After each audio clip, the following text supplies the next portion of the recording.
Hello guys! Welcome to my YouTube channel. Ngayon ay tuturuan ko kayo kung paano mag-register sa Lukluk or paano gumawa ng account sa Lukluk. Una, pindutin lang ang Lukluk. Then, ayan, wait lang natin kapag napindot na natin yung Lukluk. Then, ayan, naglo-loading siya. Wait natin.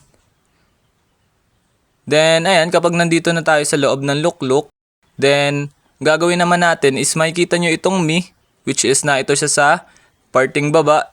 Ito, i-click nyo lang yan. Then, kapag na-click nyo na, mapupunta na tayo dito. Then, pansinin nyo lang sa upper part yung nakasulat na sign up at sign in.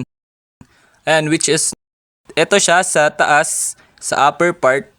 Then, ayan, kapag napindot nyo na, then mapupunta na tayo dito.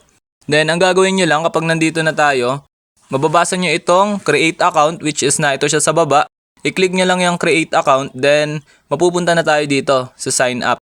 Then, ang gagawin nyo lang dito, sabi dito sa first part is, ilagay nyo lang dito yung inyong email. Ayan, i-type nyo lang dito yung email nyo. Ayan, tinatype ko lang dito yung email ko. Ayan, then kapag nalagay nyo na yung email nyo dyan, then dito daw naman sa baba, dito sa next is ang password. So, maggagawa kayo ng password.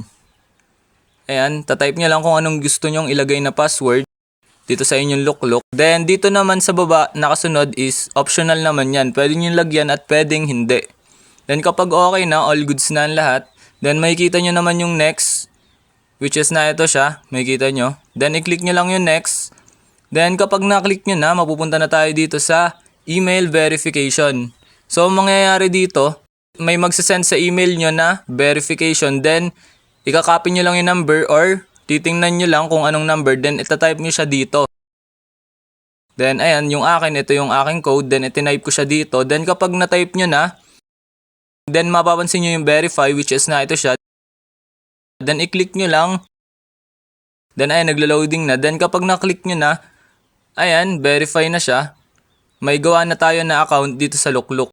Ayun, ganun lang naman kadali mag-register or gumawa ng account dito sa Lukluk. Ayan, i-check natin. Ayan, kung mapapansin nyo, meron na nga tayong account dito sa Lukluk. Ayun, ganun lang naman kadali gumawa ng account dito sa Lukluk. Ayun lang. Thanks for watching. Subscribe for more videos like this. Thank you.